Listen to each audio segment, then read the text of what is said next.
हमनी के संस्कृति, हमनी के संस्कार सदा रहे हमनी के साथ। भारत के महान ग्रंथ और काव्य सब के संपूर्ण संकलन सब्सक्राइब करें तिलक।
बेटा जी बेटा तोहार बाबूजी जौन राजा के झूठा गुणगान करके धन लेबे से इनकार कर दिहले रहन, ओही राजा के झूठा गुणगान करके तोहार चाचा चक्रधर धन कमैले बाड़न। तब फिर भला हम ओह धन से ले आई भोजन कैसे स्वीकार कर लेती? ऐसे तो हम अपना स्वामी के नजर में गिर जाइते। पत्नी होखे के नाते जे पति के धर्म ह उहे हमार धर्म ह। यदि ऊ भूखे बाड़न त हमहू भूखे रहब। यदि हमरा खाना मिली त उहाँ के भी भोजन जरूर मिली, ये हमार विश्वास ह।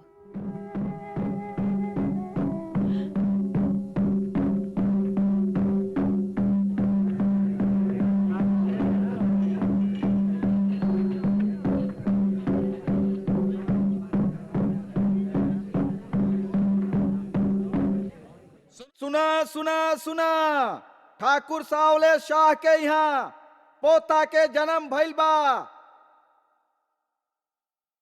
ए खुशी के अवसर पर एगो महायज्ञ के अनुष्ठान कैल गइल बा, जे 10 दिन तक चलत रही। और 10 दिन तक ठाकुर सावले शाह 10-10 कोस तक सब गांव के ब्राह्मण परिवार के तीनों समय के भोजन और मिष्टान देवे के घोषणा कैले बाड़न। एक गांव के सब ब्राह्मण परिवार से प्रार्थना बा कि ऊ आके अपन और अपना बाल बच्चा खातिर प्रसाद ले जाए। जे कोनो कारण से ना आ सकेलन, हम उनका घर में भोजन पहुंचा दे।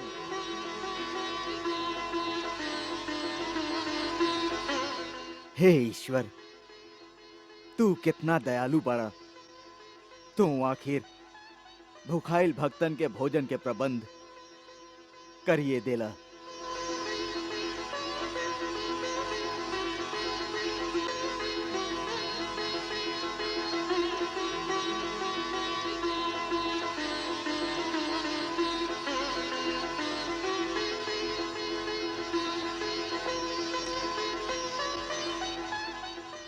आओ लइकन, देखा बेटा, भोजन बटा रहल बा। आओ ना।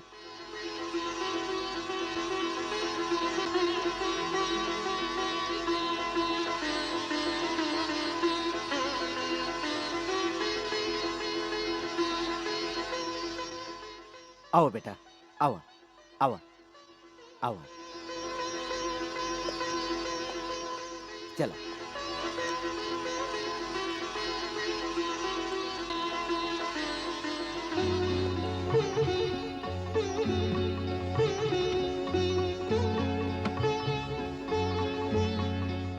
ब्राह्मण पुत्र बाड़ा ना? हाँ, इतना थोड़ी का खीर से का हुई? कोनो बड़ बर्तन ले आई त घरे केहू बड़ नहीं खे का? हमार माई बाड़ी। और बाबूजी, वृंदापुरी के सब ब्राह्मण आज गांव में मौजूद बाड़न। खाली इनकर बाबूजी के छोड़ के करम के मारल सुदामा रोज घरे घरे जाके भीख मांगत रहन। और आज जब भोजन उनकर द्वार पर आइल बा तो उहे नहीं खन। काहे? कहाँ गिल बाड़न? द्वारिकाधीश श्री कृष्ण से मिले द्वारिका नगरी गइल बाड़न। तब फिर हम ही भोजन दे आवत हई भीतर। हाँ, चलो भाई, 2 टोकरी तैयार कर।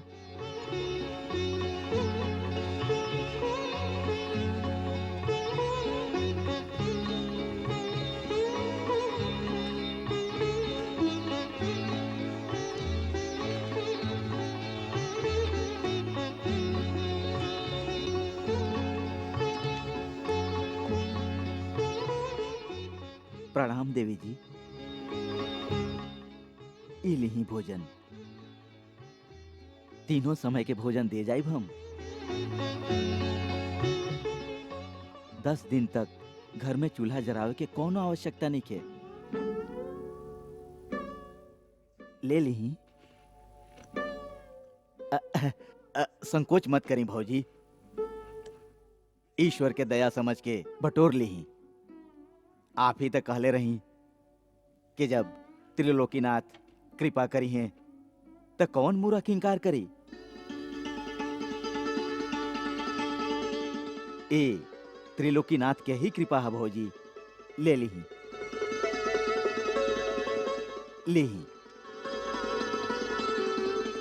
ले लीही देवी जी, लीही। सत्यबा श्री कृष्ण भक्त वत्सल बाड़न। जय श्री कृष्ण, जय श्री कृष्ण, जय श्री कृष्ण, जय श्री कृष्ण।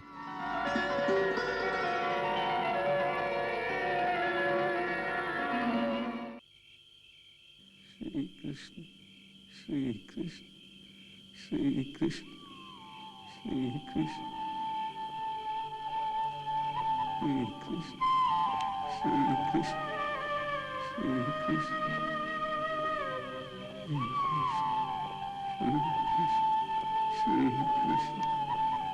श्री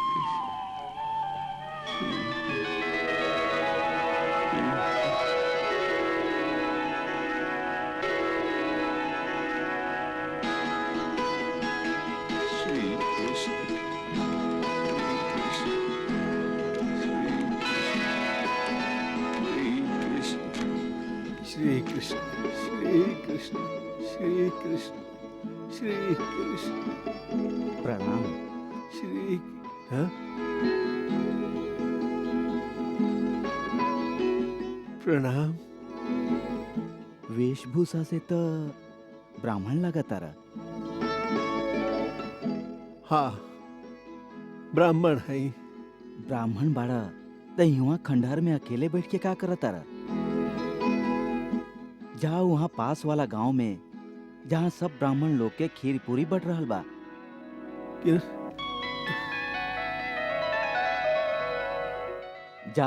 जाके आनंद कर। खीर पूरी के बाटता? ठाकुर सावले शाह के ओरी से बट रहल बा। सावली शाह? हाँ, सावले शाह के घरे पोता भइल बा। आहा, और ए खुशी में सावले शाह 10 दिन तक महायज्ञ के घोषणा कैले बड़न। और साथे इहो घोषणा कैले बाड़न कि जब तक यज्ञ चलत रही, मतलब पूरा 10 दिन तक 10-10 कोस तक के अंदर सब ब्राह्मण परिवार के प्रतिदिन तीनों समय तक खीर पूरी के भोजन मिलत रही। वाह, कितना महादानी बाड़न सावले शाह। आज 2 दिन से 10 कोस तक कौनो ब्राह्मण परिवार के घर में चूल्हा ना जरल हुई। हाँ? रथ में भर भर के पकवान और खीर पूरी हर ब्राह्मण परिवार के यहाँ पहुंचावल जा रहल बा। 10-10 कोस तक के हर गांव में? हाँ, हर गांव में, ब्राह्मणवाड़ी, समतानगर, मैनपुरी, जनकपुरी और वृंदापुरी में भी खीर पूरी बट रहल बा। हाँ, वृंदापुरी में भी। अरे भाई, हम तो काल स्वयं उपस्थित रही वहाँ वृंदापुरी में। आहा, हमरा सामने हर एक ब्राह्मण परिवार के बुला बुला के खीर पूरी दिहल गईल। वहाँ के हर एक ब्राह्मण झोली भर भर के ले गईलन। खाली एक ब्राह्मण उपस्थित ना रहन हुआ गांव में। के ना रहे? लोग कहत रहन कि सुदामा नाम के ब्राह्मण उपस्थित ना रहन हुआ गांव में। सुदामा? हाँ, सुदामा। का आप जानत हैं उनके? हाँ, हम ही तो हई। वो भागा ब्राह्मण। सबके दुख रहे कि कैसन समय में नईखन गांव में सुदामा। अरे हमार चिंता छोड़ा, हमार चिंता छोड़ा। ये बतावा कि हमार लइकन और पत्नी के भोजन मिलल कि ना? का बात करत हैं विप्रवर? आपके परिवार के आत्मा तृप्त हो गई होई खीर पूरी खा के। हाँ? हमरा सामने सावले शाह के सेवक लोग आपके पत्नी और लइकन के खीर के दोना भर भर के दिलन। श्री कृष्ण, श्री कृष्ण। आपके 4 लइका बड़न ना? हाँ हाँ हाँ हाँ हाँ हाँ सबके आत्मा तृप्त हो गई। हाँ हाँ। और 10 दिन तक ऐसने चले वाला बा। हे कृष्ण कन्हैया, हे हमार पालनहार, तुहार लीला बड़ा न्यारा बा। अरे भैया, तू ही बता कि हमार सब चिंता दूर कर देला। हम तो यही विचार से स्वयं भोजन ना करत रही कि हमार लड़का सब भूखे हुई हैं, तो हम कैसे खा ली? अभी चिंता छोड़ द विप्रवर, ऊ परम आनंद में बाड़न। अब आपन भी भूख मिटा ल। चल, पास वाला गांव में हम आपके ले चलत हैं और खीर पूरी दिवावत। हाँ हैं। चला चला चला चला। अरे रे रे रे रे, ई का बड़ा स्वार्थी बाड़ा जी। हाँ? हम आपके चलते अपन पत्नी के हाथ के बनावल भोजन तक ना खैली, और आप कोनो सांवले साग के खीर पूरी खा चल देली, हमके पुछली तक ना।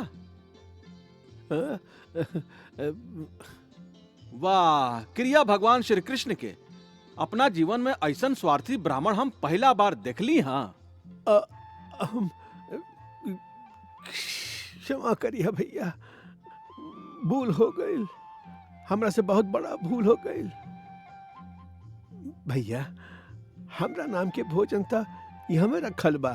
हाँ, आपके बहुत बहुत धन्यवाद। आप जाइए, हम ही हमें खा ले। अच्छा, हम चलत हैं। जय श्री कृष्ण, जय श्री कृष्ण।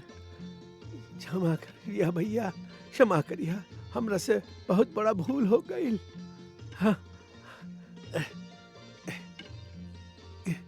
अरे भैया, क्षमा करिए, हमरा से भूल हो गई। जय श्री कृष्ण, जय श्री कृष्ण। क्षमा करिए भैया, हमसे भूल हो गई। आप क्या समझ ले रही कि हम आपके बिना अकेले ही भोजन कर लेती? ना ना ना, हम ना, ना, ना। कब से आपके प्रतीक्षा करत रही। भूल हो गई भैया, क्षमा कर दो। चली संगे भोजन करत हैं। हाँ चला, चली। जय श्री कृष्ण, जय श्री कृष्ण। हाँ, हाँ, जय श्री कृष्ण, जय श्री कृष्ण, जय श्री कृष्ण, जय श्री कृष्ण।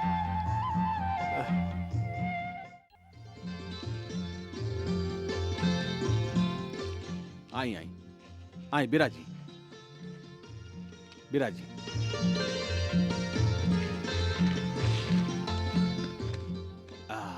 जय श्री कृष्ण। ब्राह्मण देवता जी, हम आपसे पहले ही कहले रही ना कि यह भोजन के दाना दाना पर आप ही के नाम लिखल बा, बाकी आप ही की मानते ना रही। मन जे न मानत रहे। अब तो मन मान गई ना, अब तो सब चिंता दूर हो गई।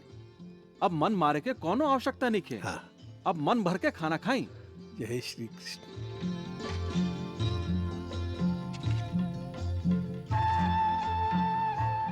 जल्दी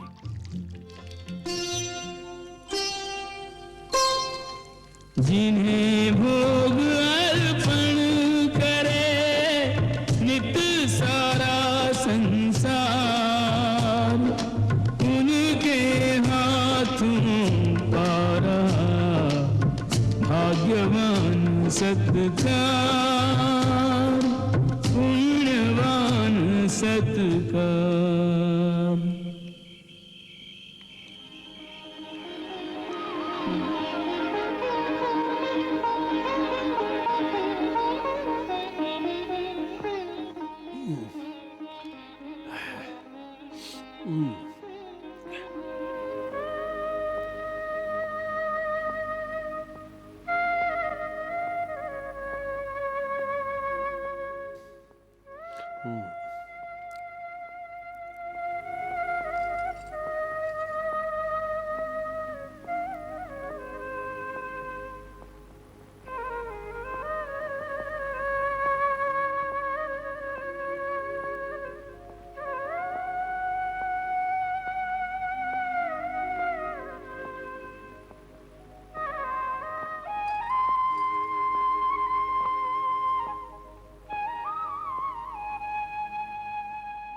नाना ब्राह्मण देवता, ई लक्ष्मी देवी के हाथ के बनावल मोती चूर के लड्डू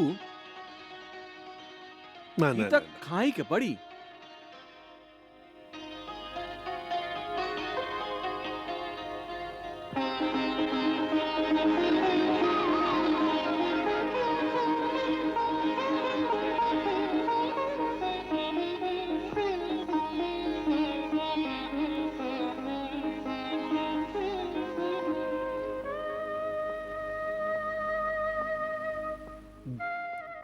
बस अब बहुत खा ले ली, अब और ना खाई जाई।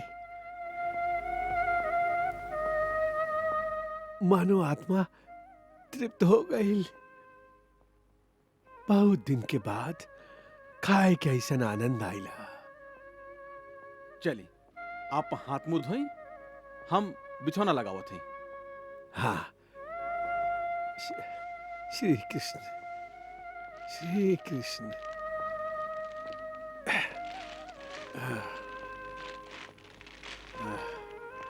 हम फेंक दे। हाँ। आप चलिए। श्री कृष्ण श्री कृष्ण श्री कृष्ण श्री कृष्ण।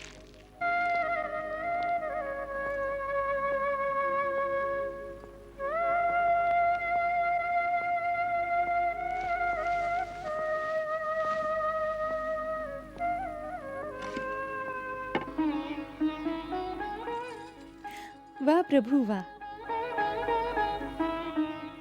धन्य है आप और धन्य बा आपके लीला। कवन कवन रूप धरे के पड़ रहल बा आपके। कबो सांवले शाह तो कबो कबो मुरली मनोहर। एक मित्र खातिर आपके भी कौन कौन जतन नहीं खे करे के पड़त। हाँ देवी, ऊ करे के पड़ेला ये एक साधारण स्थिति में शायद हम कबो ना करती। का करी, मित्रता चीज ऐसन है कि ओकरा के निभावे खातिर जे भी करे के पड़े कम है।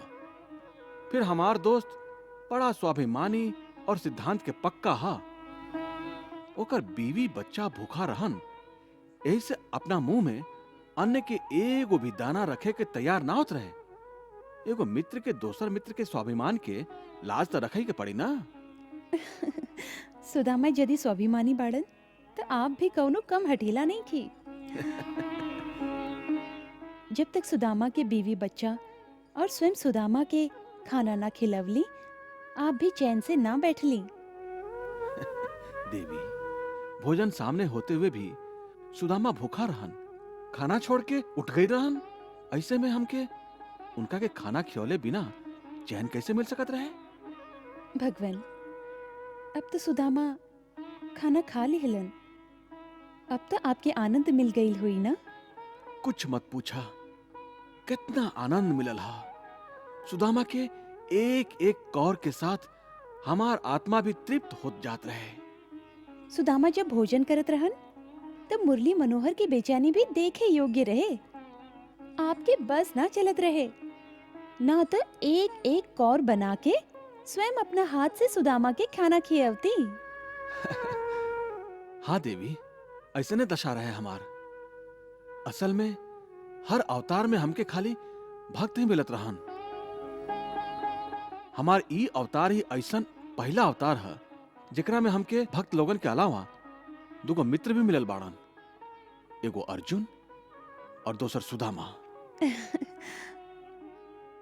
यही से हम एह दोनों के साथे ऐसन दोस्ती निभावल चाहत हैं जेकरा से युग युग तक जब भी कोनो प्राणी के सच्चा मित्रता के आदर्श देखे के होखे तो वो हमार व्यवहार के देखे। बस यही से सब कुछ कर रहा है। और एगो भुखायल मित्र के अपना हाथे खियावे के जे आनंद बा, मुंह से ओकर वर्णन नइखे हो सकत। ओ घड़ी आपके मुखमंडल पर ममता के भाव झलकत रहे। ऐसन लागत रहे जैसे कौनो माई भूख से बिलखत बालक के दूध पियावत होके। तोहार बात बिल्कुल सच बा।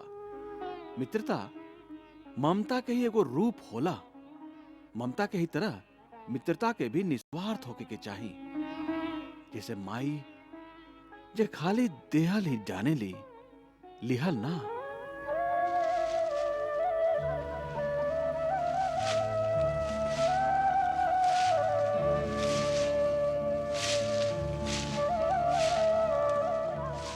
दीन बंधु, आई यहाँ बिराजी। ना, वहां तू ही विराजा। हमरा तो धरती पर ही लेटे की आदत बा। धरती पर लेटे के आनंद ही कुछ और ही बा। माई के गोदी के सुख मिलेला। सत्य बा, धरती जननी है, सबके माई है। अन्न और धन यही धरती के देन है। माई के ममता के छाती सब कुछ न्यौछावर करत रहली। धरती माई के दया अपरंपार बा। हमरा से कुछ ले ले बिना बस देत चली। इनकर माटी में एगो बीज बोआ और हजार काटा। मनुष्य एगो पेड़ लगावेला और ओकर कई गो पीढ़ी ओकरा से लाभ उठावेला।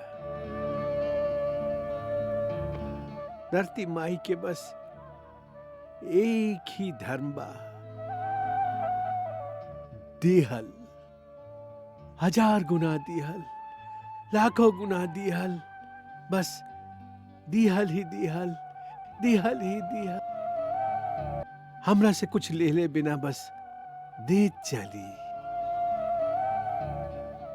इनकर माटी में एगो बीज बोआ और हजार काटा। मनुष्य एगो पेड़ लगावेला और ओकर कई गो पीढ़ी ओकरा से लाभ उठावेला। धरती माई के बस एक ही धर्म बा, देहल। हजार गुना दिहल, लाखों गुना दिहल, बस दिहल ही दिहल, दिहल ही दिहल। दीन बंधु, जब धरती माई के धर्म दिहल हा तो मनुष्य के धर्म का भइल? लिहल और का। तो फिर अब धरती माई के धर्म के नकारत काहे हैं? काहे उनकर ममता के ठोकर मारत हैं? का मतलब? अभी थोड़ा देर पहले आप भोजन करे से इनकार करते हैं। हाँ, मान्यवर, जब धरती अनाज की एगो दाना के बदले में हजारों दाना देवेली, खरिहानन में अनाज के भंडार लग जाला, और जब सामने अन्न रखल होखे तब भूखे रहल। धरती के दया के दान के अपमान ना हा का? हाँ, धरती जब सूत कपास देवेली तब फिर कुछ लोग वस्त्र के त्याग करके धरती माई के नाराज ना करस का? तनी सोची और बताई कि ये सब उचित है का? तू हमरा के संसारिक बात में उलझावे के प्रयास कर रहल बाड़ा। ना मान्यवर ना, ई बात नहीं खे। हम तो खाली ई प्रार्थना कर रहल हैं कि आप यह चादर पर पधारी जे सूत के बनल हा, मतलब धरती माई के देन हा। हम अपना शरीर के ऐसन विश्राम के लालसा के बंदी नईखी बनावल चाहत। तू हमार चिंता छोड़ा, हमें ठीक हैं। दुख में सुख भोगे की आदत बा हमार। अरे आप हमार शत्रु हैं का? अरे ई का कहत तारा? भला हम तो हाथ शत्रु कैसे हो सकत है? शत्रु ना है तो फिर हमके पाप के अधिकारी काहे बनावत हैं? एकरा में पाप पुण्य के कौन बात बा? ये कि एगो ब्राह्मण के सेवा के अवसर मिलल बा, वो चिन्हत है हमरा से का ब्राह्मण के सेवा पुण्य ना हा? हमरा के भोजन करा के एगो पुण्य तक कमाई ले तू। एगो पुण्य? अरे हम तो 1000 पुण्य कमाइल चाहत हैं। चलिए उठी, चादर परा के लेटी था। अरे अरे ई का कर रहल बाड़ा? मान्यवर, जब कोनो मनुष्य समझावे से ना समझे, तर्क से भी ना माने, तो शास्त्र कहेला कि बल के उपयोग कल ही उचित था। चली था, उठी। अरे हमरा साथ बल के प्रयोग मत करा। उठी था। अरे उठी, चादर पर के लेटी था। हमरा की कहां ले जाता रहा? कहां ले जाता रहा भाई? चली, लेटी जा। देखा, अरे ई का कर रहल बाड़ा?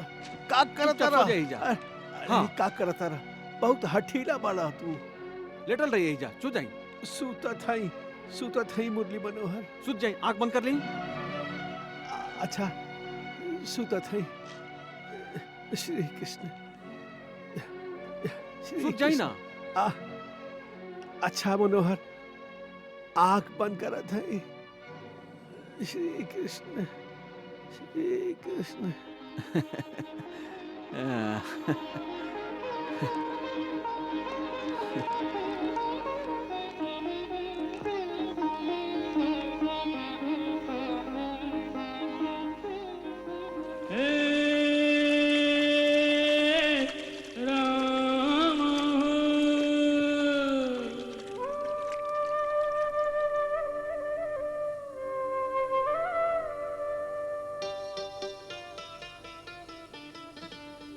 दुल्हन बिना रहा जाए ना।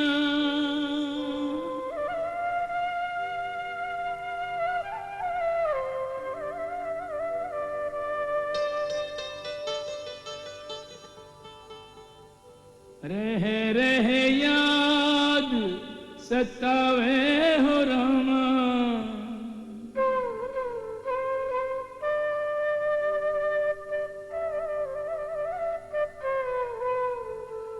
एक पल चैन न आवे हो रामा।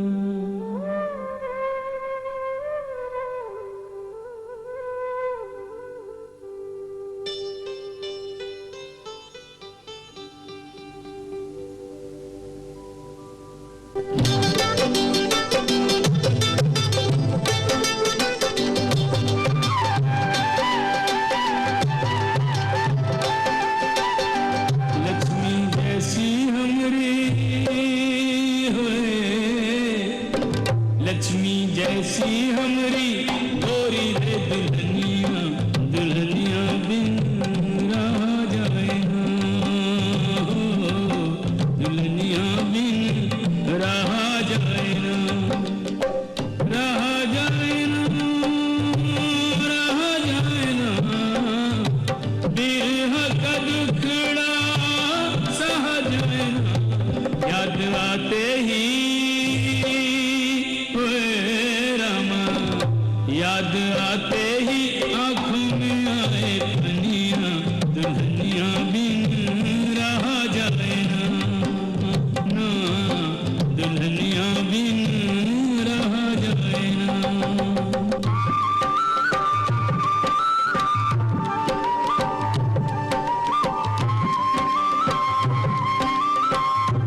हैं ग्वालियर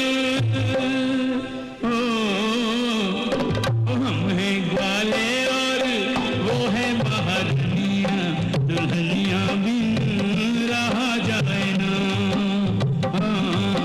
दुल्हनियां बिन रहा जाए ना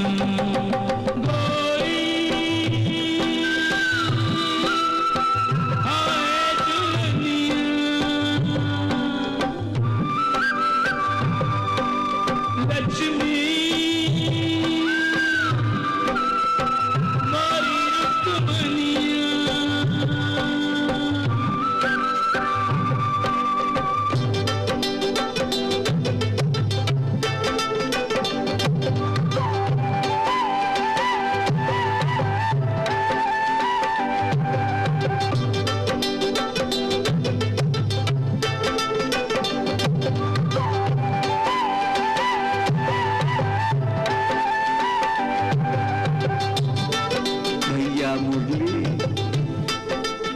ओ भैया मुरली मनोहर। अरे विप्रवर, आप हाँ, इतना रात तक आप अभी तक जाग रहा नहीं? लक्ष्मी देवी के याद आ रहल बा। हाँ, लक्ष्मी देवी की तो बहुत याद आ रहा बा। अरे कबो ईश्वर के भी याद कर लिहल करा। काहे कि सच्चा प्रेम तो परमात्मा के प्रेम में होला, बल्कि परमात्मा ही प्रेम है। हे ब्राह्मण देवता, जब परमात्मा प्रेम हा तो इहो तो साच होई कि प्रेमे परमात्मा हा। तू प्रेम के परिभाषा अपना स्वार्थ के अनुसार बदले के कोशिश करता रह। रूप के लोभ भला प्रेम कैसे हो सकेला? मान्यवर, प्रेम स्पर्श हा, अनुभव करे के वस्तु हा। यदि रूप ना होके तो मनुष्य स्पर्श कैसे करी, अनुभव कैसे करी? आपो तो भगवान की मूर्ति बनाई ले। रूप के लोभी हे सांसारिक युवक, तू प्रेम के का जाना? अरे प्रेम तो एगो ऐसा विशाल समुद्र है जेकरा में डूब के भी ओकर था ना मिलेला, ना तैर के ओकर किनारा ही मिलेला। विप्र, आप प्रेम के एगो समुद्र कहत हैं। हमके तो ऐसा लागत था कि प्रेम एगो आंसू हा जेकरा में आनंद और पीड़ा के दूगो समुद्र हा। ओकरा में जे तैर जाए वह सच्चा प्रेमी हा। ऐसा निश्चल प्रेम तो ए लोक में दुर्लभ बा। बाकी हम तो देखत हैं कि पूरा संसार में प्रेम के अखंड साम्राज्य बा। ये पूरा सृष्टि के आधार ही प्रेम बा। विधाता सबसे पहले प्रेम के ही रचना कैले हुई हैं और तब सगरे सृष्टि के निर्माण कैले हुई हैं। परम अनुराग ही प्रेम हा। मुरली मनोहर, तो हार मन एगो स्त्री के प्रेम में व्याकुल बा, जबकि प्रेम में मन अनंत तृप्ति पा जाला। ना ना ना ना, अतृप्ति में जब मन तृप्ति पा जाला तो वो प्रेम हा। घोर अंधकार के जे धीरे धीरे हटा देला, सूतल आत्मा के जगा दे वाला ही प्रेम हा। तू अतना सुंदर शब्द में जे कह रहल बाड़ा, ओकरा पीछे कोनो स्त्री के सौंदर्य छिपल बा।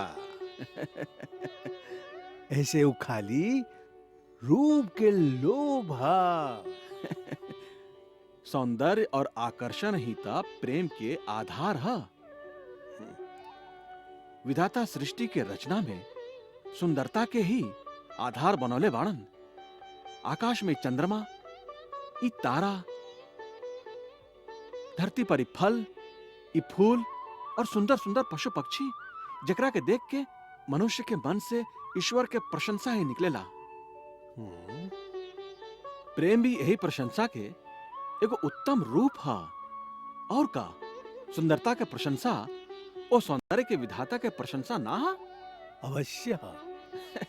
माने आपन प्रेमिका के सौंदर्य या ओकर सुंदर गुण से प्रेम ईश्वर के अद्भुत लीला से प्रेम भइल ना?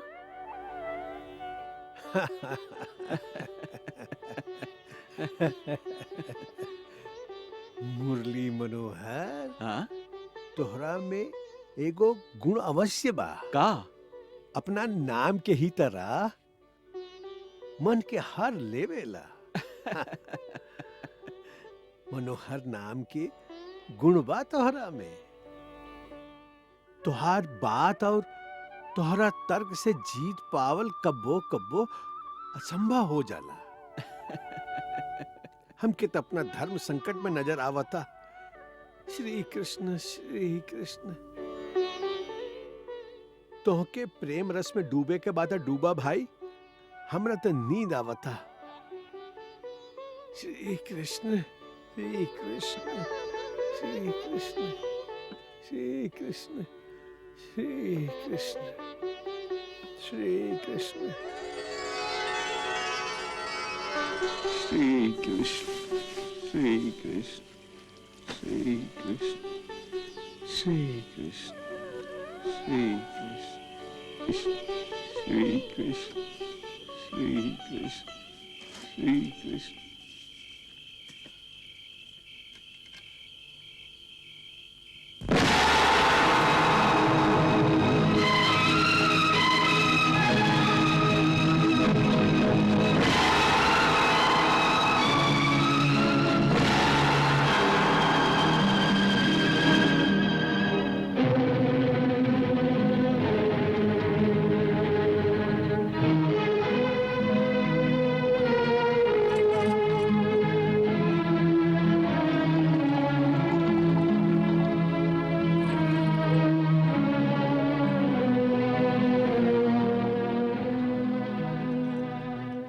चक्रधर, हम तो के राज कवि ऐसे बनौले रही कि तू हमार गुणगान करत रहा। बाकी आज जब हम तो के अपन सेवा में उपस्थित होके के काली तो तू इनकार कर दिला। तार इतना साहस कि राजा के आदेश की अवहेलना करा। क्षमा करी महाराज, हम अब केहू के गुणगान करके रोटी कमाई छोड़ देले हैं। बाकी हम तक गाना सुनल नहीं छोड़ ले। ऐसे चक्रधर तो के गावे के ही पड़ी। हम अपन प्रशंसा सुने के खातिर उठावला हई। महाराज, हमरा से अभी ना हुई। अपन होश के दवाई करा। हमारा आदेश का अवहेलना राजद्रोह के बराबर हा। महाराज, हम आप ये कैसे समझाएं कि हम अब कौनो संसारी पुरुष के गुणगान ना कर सकी। का बकताड़ा का धोखे हमरा से भी बड़ा दानी मिल गई बा। हाँ। अच्छा, हमरो से भी बड़ा दानी। तनी हम ही तो सुनी के हाउ। हाँ? के हाउ? महादानी, महाज्ञानी, महादानी, महाज्ञानी, हम लोग सब जेकर भक्त हई। राजा महाराजा सब जेकर अधीन बाड़न। अच्छा, परमेश्वर। हाँ महाराज, हाँ।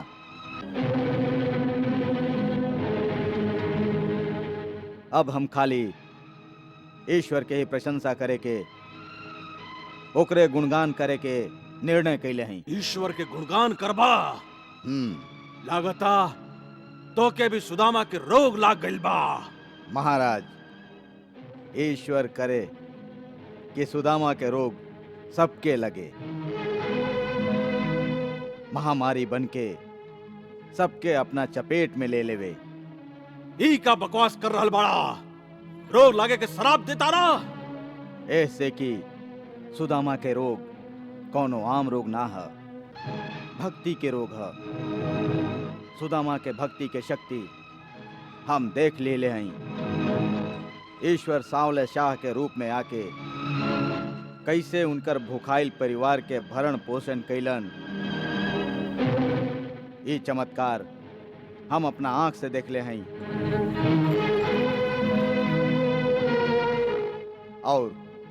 और हमारा आंख खुल गई। अब हमहू सुदामा के तरह खाली ईश्वर के ही गुणगान करब। चक्रधर, मुंह रख। काहे आपन शत्रु बनाताड़ा तू? यदि तू अब हमार गुणगान छोड़ देबा तो भूखे मरबा, भूखे मरबा। ईश्वर के गुणगान करके सुदामा भूखे ना मरलन तो हम कैसे भूखे मरब? अन्नदाता उनका परिवार के पेट पल्लन तो हमरो पली है। चक्रधर, यदि तू हमार आज्ञा के पालन ना करबा तो दंड के पात्र समझल जाइबा और राजकवि के पदवी भी छीन लिहल जाई। फिर भूखे प्यासे मरबा, सर्वनाश हो जाई तुहार। सर्वनाश के बात करत तारा तो सुना राजन। सर्वनाश के मूल हैं ये सब भोग विलास। सर्वनाश के मूल हैं ये सब भोग विलास। खारे पानी से बुझे कब अमृत की प्यास। भजले हरि हरि ओ भजले हरि हरि ओ पगले भजले हरि हरि।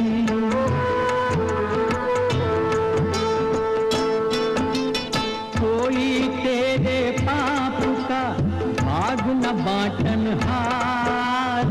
कोई तेरे पाप का भाग न बांटन हार।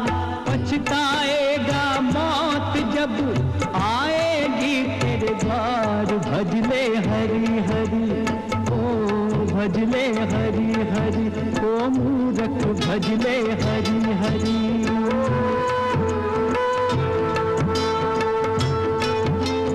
कल राजा कोई और था, कल होगा कोई और।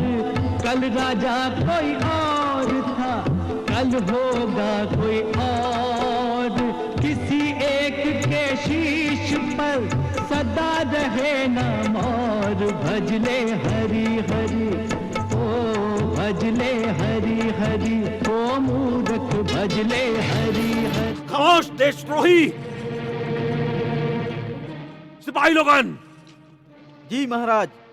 चक्रधर, हम तोरा के देशद्रोह खातिर तो के भी उहे सजा देत हई कि हम सुदामा के देले रही।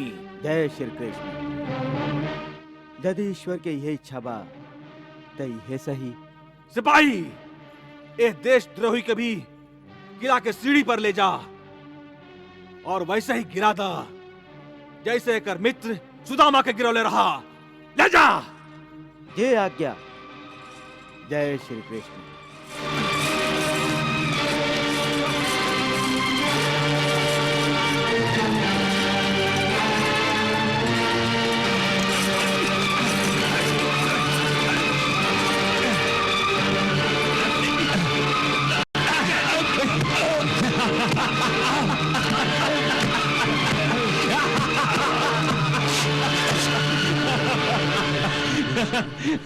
चलो चलो। दाम बिना निर्धन दुखी, तृष्णा वश धनवान। दाम बिना निर्धन दुखी, तृष्णा वश धनवान। कहूँ न सुख संसार में, सब जग देखा छान। भजले हरि हरि ओ भजले हरि हरि सुन सुन रे भजले हरि हरि।